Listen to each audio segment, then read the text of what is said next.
This video gives an overview for admins who need to create or configure KPI or Key Performance Indicator groups.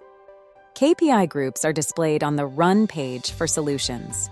The metrics in each group are automatically updated nightly for your users. A KPI is an individual metric that tracks progress over time.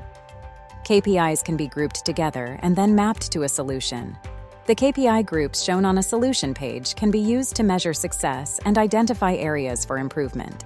For example, KPIs can be used to report on a variety of metrics, such as availability, the percentage of time that a solution is up and running, customer satisfaction, the level of satisfaction that customers have with a solution, mean time to restore, the average time it takes to restore a service after a system or product failure. Install the Digital Portfolio Management application from the ServiceNow store. During install, the necessary performance and optimization plugins are also installed. Now let's look at our example. We're in the DPM workspace, logged in with the DPM admin role. Under the Run tab is where we'll find the KPI group that has been mapped to this solution. When we open the KPI, we will find nested metrics like the number of outages and outage duration, and we can see which offering is experiencing the outage. By default, KPI metrics are displayed as aggregated metrics over a 7-day period. With the date pickers, we can adjust the date range. The alternative way to view metrics is to see the latest score. To do that, we'll navigate to KPI Group's properties. Then, toggle the Yes/No option on and save.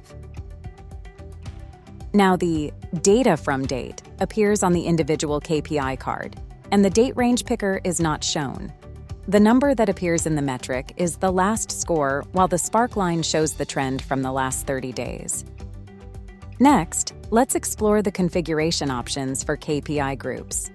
Several KPI groups are included in the base system DPM application. We start by searching for them in the navigation menu. We'll choose Performance Snapshot. We can modify the name, description, and the order in which the group list is displayed. But we can't change the type because it would break the mapping. We'll learn how to map a KPI group later in the video. If our metrics are displayed as aggregated, we can change the aggregate from average to sum. We can also change how the data is displayed in reports. There is an option to build a new KPI group, but several are provided with the base system. Let's map one of those groups to our solution page. Navigate to KPI Group Mappings. Before we can map a group, the KPI group type and solution type must match. Service CSAT is a service type, and so is our solution, New PC Installations. From here, we'll go to the KPI Group Mappings tab. Select New, and search for New PC Installations. Select the service and submit. The added mapping is listed. If a mapping is added by accident, remove it through the Actions menu. We'll keep our mapping as is. Let's return to the Run page of the New PC Installations solution. As intended, we are now tracking customer satisfaction of the New PC Installations business service using the metrics in the Services CSAT KPI group. How do I map one KPI group to multiple services?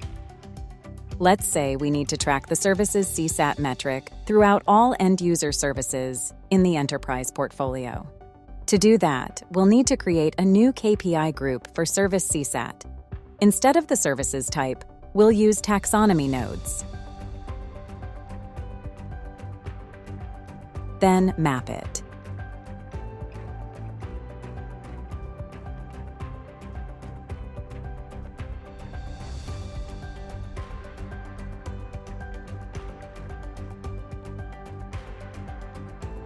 Now, in the End Services portfolio, we see the Services CSAT KPI group.